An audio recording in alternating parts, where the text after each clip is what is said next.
Kenapa banyak orang mengira kalau Pak Jokowi hari ini mendukung Pak Prabowo?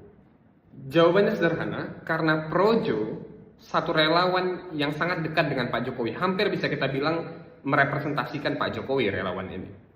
Nah, mereka ini melaksanakan musyawarah atau musyawarah rakyat, dan hasil dari musrahnya itu dukungannya lebih besar kepada Pak Prabowo.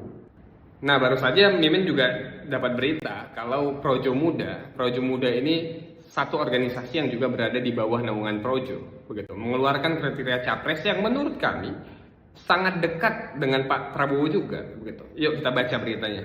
Projo Muda mengeluarkan kriteria capres-cawapres idaman anak muda, yaitu pertama inklusif pada kalangan anak muda, kedua memiliki program strategis yang terukur dalam melanjutkan capaian pengelolaan bonus demografi yang sudah dilakukan oleh pemerintah saat ini. Yang pertama inklusif kepada anak muda. Pak Prabowo itu banyak sekali membesarkan anak muda.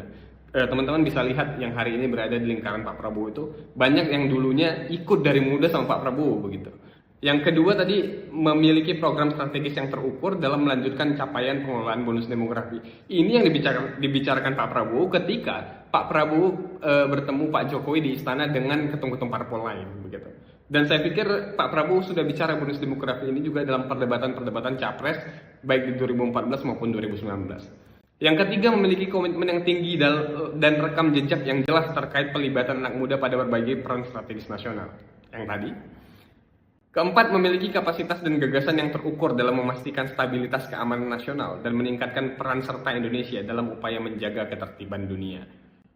Oke, yang paling memahami geopolitik global itu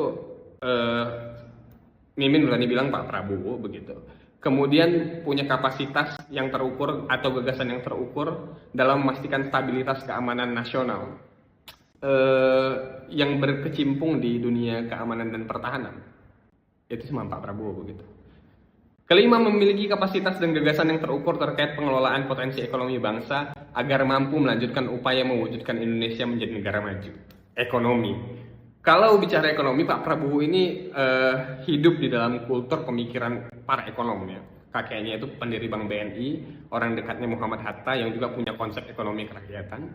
Pak Sumitro, ayah beliau itu bicara banyak juga soal ekonomi kerakyatan yang wajahnya itu pernah diimplementasikan di dalam satu kebijakan yang disebut dengan ekonomi gerakan benteng. Itu memberikan modal kepada para pengusaha lokal waktu itu. Nah, hari ini Pak Prabowo juga bicara banyak konsep ekonomi. Kalau teman-teman baca buku beliau yang berjudul Paradoks Indonesia, beliau itu banyak banget bicara soal masalah-masalah ekonomi dan solusi-solusi yang beliau tawarkan untuk Indonesia masa depan.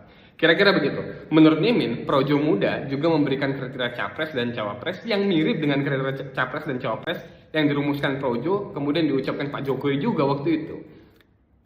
Arahnya kayaknya Pak Prabowo nih. Menurut kalian gimana?